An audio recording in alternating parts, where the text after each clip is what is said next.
मैं बेऔलाद थी। पति अपनी बहन का 15 साल का बेटा हमारे घर ले आया क्योंकि वह अनाथ था। पति दूसरे देश रहते थे और मैं और नंद का बेटा अकेले घर पर। एक दिन मुझे चक्कर आए तो मैं डॉक्टर के पास चली गई। डॉक्टर ने मेरा चेकअप किया और कहा कि आप प्रेग्नेंट हैं। यह सुनकर तो मैं दंग रह गई थी। मेरे पति को गए हुए 1 साल हो चुका था, फिर ऐसा कैसे मुमकिन था? सच जानने के लिए मैंने अपने कमरे में कैमरा लगवा दिया। सुबह उठकर कैमरे में देखा तो कदमों पहले से ज़मीन निकल गई थी, क्योंकि मेरी ननद का बेटा, मेरे पति बाहर के देश में नौकरी करते थे और मैं हिंदुस्तान में अकेली रहती थी। मुझे तन्हाई का एहसास हरगिज़ न होता। अगर मेरी कोई औलाद होती। मेरी शादी को 3 साल बीत गए थे, लेकिन मैं औलाद की खुशी को तरसी हुई थी। इस बार मेरे पति रवि जब दुबई से लौट कर आए तो कुछ दिन बाद ही हमारे साथ एक हादसा पेश आ गया, जिसने हमारी सूझबूझ ही गुम कर दी थी। मेरे पति की एक ही बहन थी जो उनसे बड़ी थी। उसकी शादी मेरी शादी से 13 साल पहले हुई थी। मेरी ननद का बस एक ही बेटा था जो 15 साल का था। मेरे पति के हिंदुस्तान आने की खबर सुनकर वह हमसे मिलने अपने गांव से बाय रोड आ रही थी कि अचानक से उसकी गाड़ी हादसे का शिकार हो गई। ये खबर ऐसी थी कि हम पर कयामत बनकर टूटी थी। जब तक हम लोग अस्पताल पहुंचे थे, मेरी ननद और मेरी ननद का पति दोनों ही दुनिया से जा चुके थे। उनके बेटे की जिंदगी बच गई थी, लेकिन उसे छोटे बहुत आई थी। रवि के माँ बाप तो पहले ही मर चुके थे, बस एक बहन ही थी, वह भी अब जा चुकी थी। रवि तो एकदम चुप से हो गए थे। बहुत बड़ा सदमा था जो हमें मिला था। मैं खुद बहुत दुखी थी। फिर मेरी ननद का बेटा हार्दिक भी बहुत ही गुमसुम सा हो चुका था। उस बेचारे के तो माँ बाप दोनों ही उसे हमेशा हमेशा के लिए चले गए थे। मैं कभी उसे दिलासा देती तो कभी अपने पति रवि को। 1 महीना हमारा इसी गम में गुजरा था। हार्दिक का हमारे अलावा ददीहाल में एक चाचा चाची थे। हार्दिक के चाचा को भी अपने भैया भाभी की मौत का बहुत दुख था। वह हार्दिक को अपने साथ भी ले जाना चाहते थे, लेकिन रवि भी हार्दिक को छोड़ने के लिए तैयार नहीं थे। कहने लगे, ये मेरी बहन की आखिरी निशानी है, मैं इसे अपने पास रखूंगा। और जब हार्दिक से पूछा गया तो उसने भी रवि के साथ रहना ही ज़्यादा पसंद किया था। इसलिए रवि हार्दिक को हमारे ही घर ले आए और हार्दिक के चाचा और चाचा वापस अपने गांव चले गए थे। रवि ने अपने भांजे का स्कूल का दाखला हमारे ही शहर में करवा दिया। वह 10वीं क्लास का स्टूडेंट था। रवि 1 महीने बाद ही वापस दुबई लौट गए थे और मैं और हार्दिक घर पर अकेले होते थे। वह हर वक्त बहुत उदास रहता था। मेरी कोशिश होती है कि मैं उसे इस गम से बाहर निकालूं, लेकिन मैं जब भी उससे बात करती तो वह मुझे ठीक से जवाब नहीं देता था। उसका व्यवहार मुझे ना जाने क्यों उखड़ा उखाड़ सा रहता था। हालांकि मेरी कोशिश यही होती कि वह मुझसे बातें क्या करें, मुझे अपनी माँ समझे। चलो, इस बहाने मेरी ममता की कमी भी पूरी हो जाएगी। लेकिन हार्दिक तो मुझे सीधे मुंह बात तक नहीं करता था।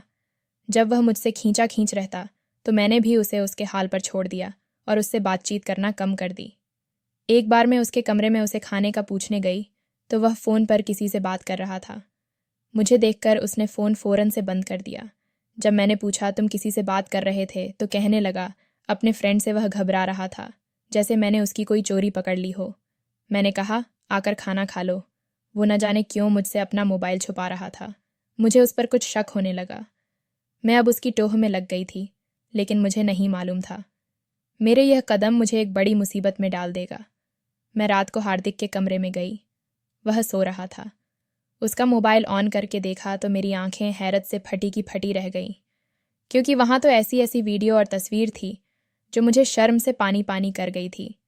वह इतनी सी उम्र में ऐसी ऐसी चीज़ें कैसे देख सकता था? मुझे यह जानकर बड़ा अफसोस हुआ था। उसे पर गुस्सा भी बहुत आया था कि उसे शर्म नहीं आती। ये सब कुछ देखते हुए मैंने उसका मोबाइल लिया और अपने कमरे में रख लिया। अगले दिन हार्दिक बहुत परेशान था, शायद अपना मोबाइल ढूंढ रहा था। शाम को मुझे पूछने लगा, आपने मेरा मोबाइल कहीं देखा है?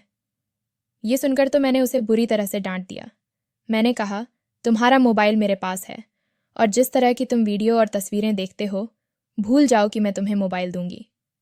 मेरे सख्त शब्दों पर वह मुझे कहर भरी नज़रों से घूरने लगा। मैंने उसे और भी ज़्यादा डांट दिया कि अगर तुम बाज नहीं आए तो मैं तुम्हारी शिकायत तुम्हारे मामा से लगा दूंगी। वह मुझसे मुंह से कुछ नहीं बोला, लेकिन मुझे जीन नज़रों से देख रहा था। लगता था कि मुझे कच्चा ही चबा डालेगा। आंखें फाड़े मुझे घूर रहा था। बड़ा बेखौफ और निडर सा अंदाज था उसका। मैं भी कुछ परेशानी का शिकार हुई थी उसके इस तरह के तेवर देखकर, लेकिन मैंने उसके सामने जाहिर नहीं किया था। वह खामोशी से अपने कमरे में चला गया। अब तो उसने एक नया तमाशा पकड़ लिया था। रात के खाने के बाद वह घर से बाहर चला जाता और फिर रात को देर से घर आता। जब मैं बजे पूछती तो बिना जवाब दिए ही अपने कमरे से बाहर चला जाता।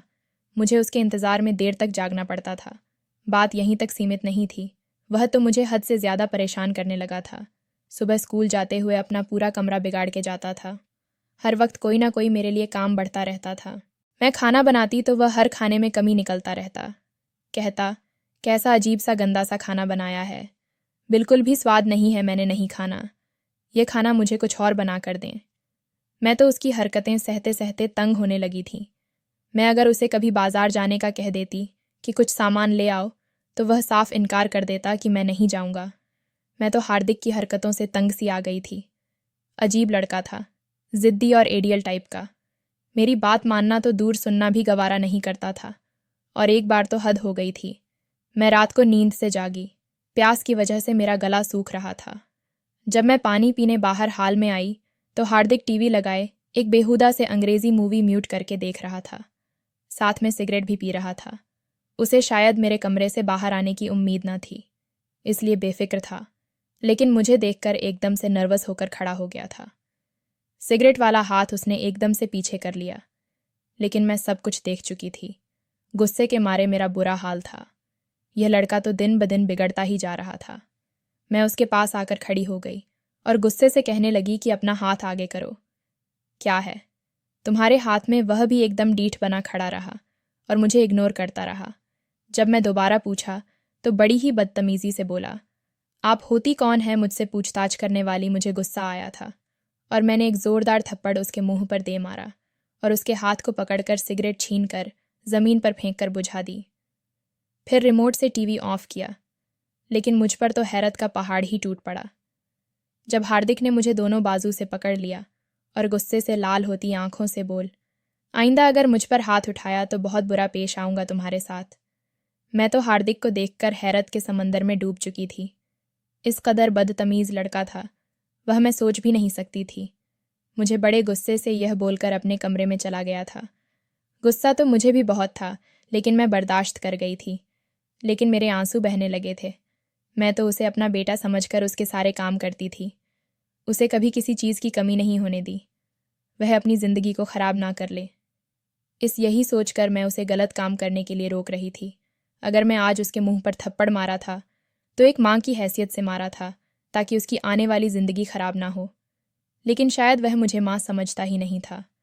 जब उसकी माँ और बाप का देहांत हुआ था और रवि उसे घर लेकर आए थे, तो मैंने उसे अपनी माँ की ममता देनी चाहिए थी। उसका एडमिशन शहर के सबसे अच्छे स्कूल में करवाया था, उसकी हर ख्वाहिश पूरी की थी। लेकिन उस लड़के की तो बदतमीज़ी ही ख़त्म नहीं हुई थी। मैंने अपने कमरे में आकर रवि से फ़ोन पर बात की।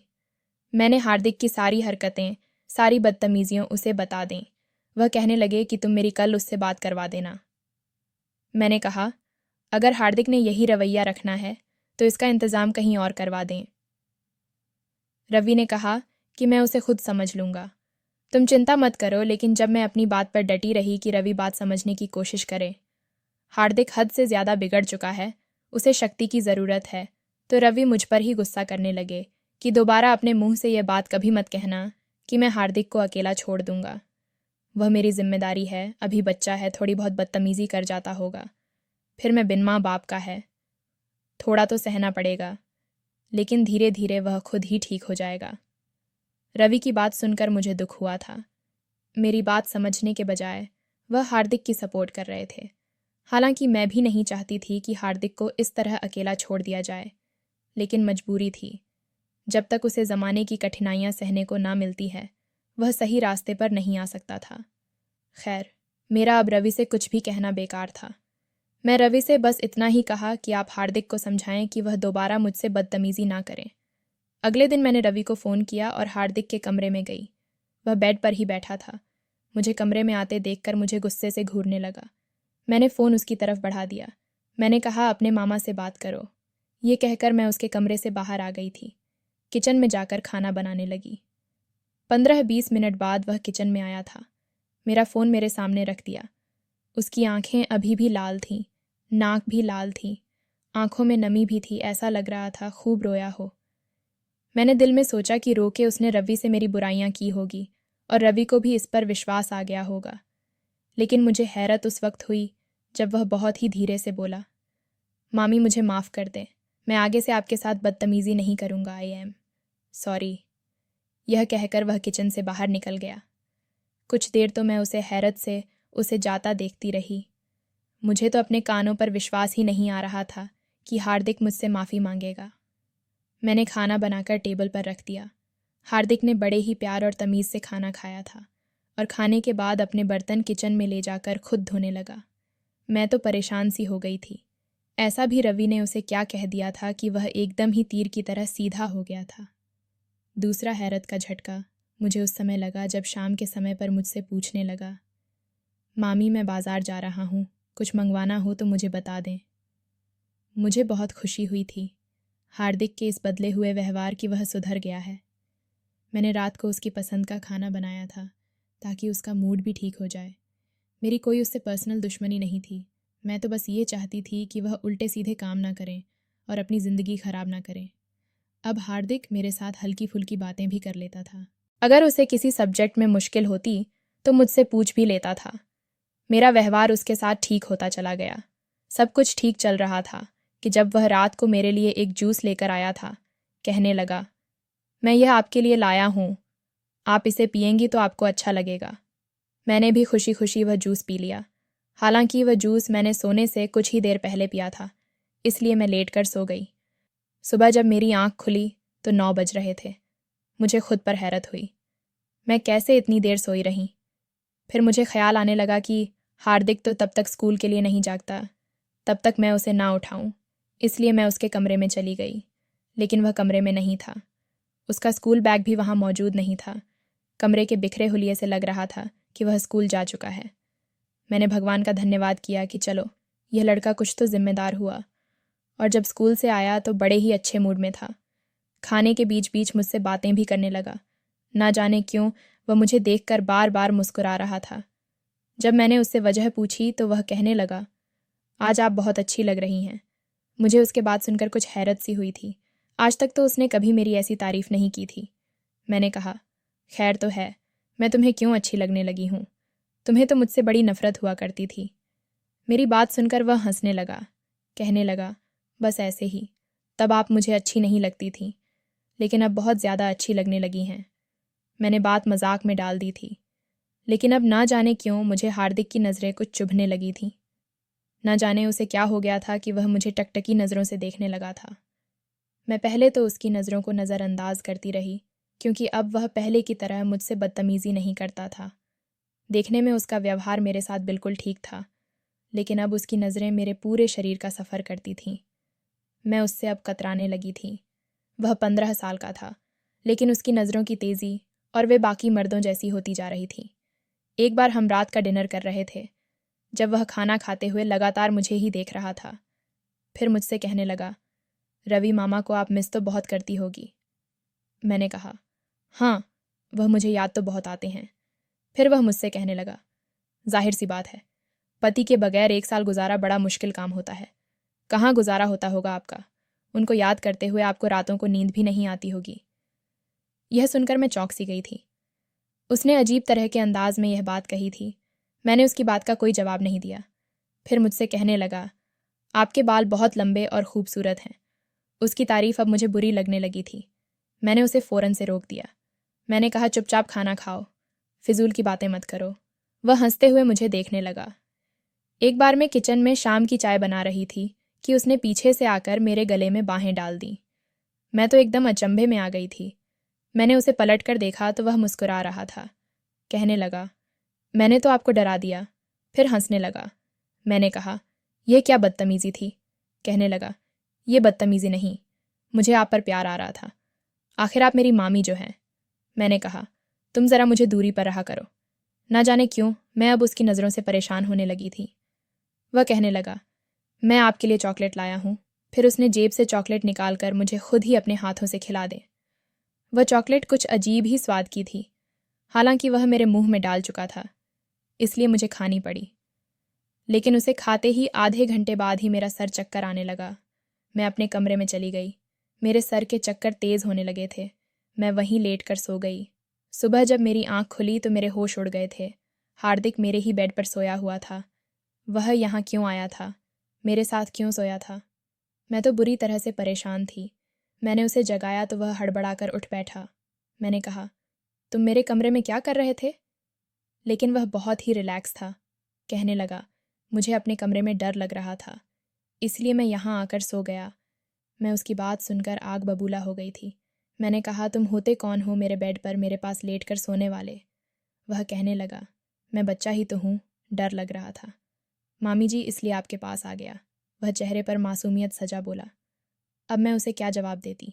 1 महीने बाद ही मेरी तबीयत खराब थी, होने लगी थी। मैं जब डॉक्टर के पास गई तो जो खबर उसने मुझे सुनाई, मैं चक्र कर रह गई थी। मैं उम्मीद से थी, यह सुनकर मेरे होश उड़े थे। मैं रोने लगी थी। मुझे पूरा विश्वास था ये सब हार्दिक का क्या धरा है, क्योंकि वही मुझे ऐसी ऐसी चीज़ खिला था कि मैं सो जाती थी। मेरा जी चाहा कि मैं हार्दिक को जान से मार डालूं। यह क्या किया था उसने मेरे साथ? मैं बर्दाश्त नहीं कर पा रही थी। क्लिनिक से बाहर निकलकर मैंने अपने गिरते आंसुओं को रोक नहीं पाया था। मुझे लगा जैसे किसी ने मुझे अंधेरी खाई में फेंक दिया है। मुझे उसकी अब सारी बातें याद आने लगीं कि मामी, आप मुझे अच्छी लगने लगी हैं, मुझे आपके बाल बहुत पसंद हैं। मेरे दिमाग में सब आने लगा था कि जब भी वह मुझे जूस पिलाता था या बाजार से जाकर कोई चीज़ खिलाता तो मुझे कुछ देर बाद ही नींद आने लगती थी। और जब मैं सुबह उठती मेरे बाल खुले होते थे, लेकिन उस वक्त मैं ज़्यादा गौर नहीं किया था। मुझे घर के कामों की जल्दी होती थी। शायद वह मुझे ऐसी चीज़ खिलाकर मेरे होश गुम कर देता था। मैं अपने होश में नहीं होती थी। मुझे अब उसकी अर्थपूर्ण बातें याद आने लगी थीं। वह मुझसे बोलता रहता था कि आप मामा को बहुत मिस करती हैं, मुझे आपसे मोहब्बत है, आप मुझे अच्छी लगने लगी हैं वगैरह। मैं इस वक्त बहुत ज़्यादा तकलीफ़ में थी। उसे ज़रा भी शर्म ना आई। ऐसा खटिया खेल खेलते हुए मैं रोते हुए घर पहुंची थी। लेकिन जब दरवाज़ा खोला तो मैं बुरी तरह से हड़बड़ा गई थी। मेरे सामने तो रवि खड़े मुस्कुरा रहे थे। कहने लगे, कैसा लगा मेरा सरप्राइज़? मैं क्या जवाब देती? मेरी तो सारी दुनिया ही उजड़ चुकी थी और उसे बर्बाद करने वाला कोई और नहीं बल्कि मेरे पति का सगा भांजा था। मैं अंदर आते ही रवि के साथ लगकर रोने लगी। वह समझे कि शायद मैं उन्हें अचानक देखकर इमोशनल हो गई हूँ, लेकिन मैं तो अपनी बर्बादी पर आंसू बहा रही थी। वह मुझे दिलासा देने लगे। हार्दिक भी मुझे समझने लगा। बस करें मामी, कुछ तो शर्म करें, आप अकेली थोड़ी हैं, मैं भी तो यही मौजूद हूँ, मेरा ही कुछ ख्याल कर ले। मैं रवि के साथ लगी सिसक रही थी। जब मेरे कानों में हार्दिक की यह शोक आवाज़ पड़े, मैंने एकदम पलटकर देखा तो वह हंस रहा था। मेरा जी चाहा अभी इस लड़के का मुंह नाच लूं, उसका गला दबाकर उसकी जान ले लूं। अगर आज रवि वापस ना आते तो सचमुच ही मैं उसकी जान ले लेती। उसे कमीने ने क्या घटियापन का प्रदर्शन किया था मेरे साथ। मैं बड़े दर्द से गुजर रही थी। रात को जब रवि सो गए तो मैं अपने कमरे से बाहर निकलकर हार्दिक के कमरे में आ गई। वह अब भी मोबाइल देख रहा था और उसे देखने में इतना गुम था कि आसपास से बेखबर था। मैं उसके पास पहुंची तो वह अभी ऐसी ही बेकार की वीडियो देख रहा था। मैंने उसके हाथ से मोबाइल छीन लिया और कहा, तुम बहुत ही घटिया और मक्कार इंसान हो। कहने लगा, मैं क्या किया है? मैंने कहा, तुमने मेरे साथ जो खेल खेला है तुम अच्छी तरह जानते हो। मैंने अपनी रिपोर्ट उसके मुंह पर मारी थी। उसने वह रिपोर्ट पढ़ी तो बेशर्मों की तरह मुस्कुराने लगा। फिर बोला, ये उस थप्पड़ का जवाब है जो आपने मेरे मुंह पर मारा था। आपने कैसे सोच लिया कि मैं आपके हाथ से थप्पड़ खाऊंगा और खामोश बैठा रहूंगा? आप होती कौन थी मुझ पर हाथ उठाने वाली, मुझे मेरे कामों से रोकने वाली? वह गुस्से से बोल रहा था। मैं रोने लगी। मैंने कहा, मैंने तो तुम्हारा भला सोचा था, हार्दिक की तुम बुराई से बच जाओ, इसीलिए तुम्हें बुरे कामों से रोकती थी। वह हंसने लगा। कहने लगा, मुझे आप शुरू से ही अच्छी लगती थी, लेकिन जब मामा यहाँ से चले गए तो मेरा दिल बार बार आपके करीब आने के लिए मचलता था। लेकिन फिर भी मैं आपसे दूर रहने की कोशिश कर रहा था, लेकिन आप हर वक्त मुझ पर नज़र रखती थीं। फिर मुझे आप पर गुस्सा आने लगा था। आप मुझे बिल्कुल बच्चों की तरह से ट्रीट करती थी और ये बात मुझे अच्छी नहीं लगती थी क्योंकि मैं बच्चा नहीं था। और जब आपने मुझे थप्पड़ मारा, मुझे ये सब कुछ बर्दाश्त नहीं हुआ।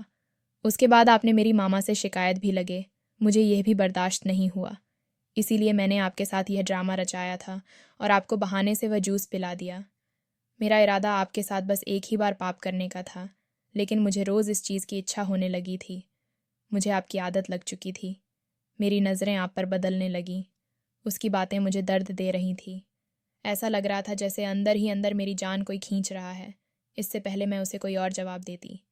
हार्दिक के कमरे का दरवाज़ा खुला था। सामने रवि गुस्से से खड़े थे। उन्हें देखकर तो हम दोनों की ही जान निकल गई थी। रवि गुस्से से अंदर दाखिल हुए और हार्दिक को मारने लगे। मैं पहले से ही रो रही थी। रवि ने हार्दिक को बहुत मारा था। मैं बहुत ज़्यादा डरी हुई थी कि कहीं रवि मेरे ऊपर भी हाथ ना उठा दे। रवि ने मुझसे गुस्से से कहा कि तुम अपने कमरे में जाओ। मैं वहाँ से निकल गई। रात भर रवि मेरे पास नहीं आए थे। मैं रोते सोते सो गई। जब सुबह मेरी आंख खुली तो रवि हार्दिक का सामान बंधे उसे बाहर ले गए। फिर शाम को ही वापस लौटे थे। मुझसे कहने लगे, मैं हार्दिक का हॉस्टल में दाखिला करवा दिया है और उसके चाचा को भी बता दिया है कि हार्दिक अपनी बाकी की पढ़ाई हॉस्टल में रहकर करेगा।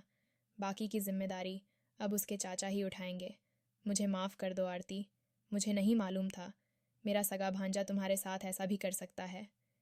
मैं रोने लगी थी। कुछ दिन बाद ही रवि ने मेरा अबॉर्शन भी करवा दिया था। मुझसे माफ़ी भी मांगी थी। उसके बाद मुझे छोड़कर दुबई भी नहीं गए थे। कहने लगे, अब मैं तुम्हें छोड़कर कहीं नहीं जाऊंगा। मैं दोबारा कभी हार्दिक की शक्ल भी नहीं देखी थी। समय धीरे धीरे गुजर गया था और मैं अपने दुखों को भूलने लगी थी। और इस हादसे के 2 साल बाद भगवान ने मेरी सुनी थी और हमें एक प्यारा सा बच्चा दिया था। बेटे को पाकर मैं और रवि एक प्यारा सा बच्चा दिया था। बेटे को पाकर मैं और रवि बहुत खुश थे। जिंदगी की पुरानी कड़वाहटों को भूलकर हम एक नई जिंदगी की शुरुआत कर चुके थे। दोस्तों, अगर हमारी कहानी आपको अच्छा लगा तो चैनल को सब्सक्राइब कर दें और लाइक भी कर दें। धन्यवाद। थंबनेल मेरी शादी को 6 महीने हुए कि पति मुझे अकेला छोड़कर दुबई चला गया। मुझे रातों को उसकी बहुत याद सताती थी। मेरे जज्बात मचलते कि वह मुझे अपनी बाहों में समेट लेटा। एक हादसे में मेरे नंद नंदोई का देहांत हुआ तो मेरी ननद का 15 साल का लड़का मेरे पास रहने आ गया।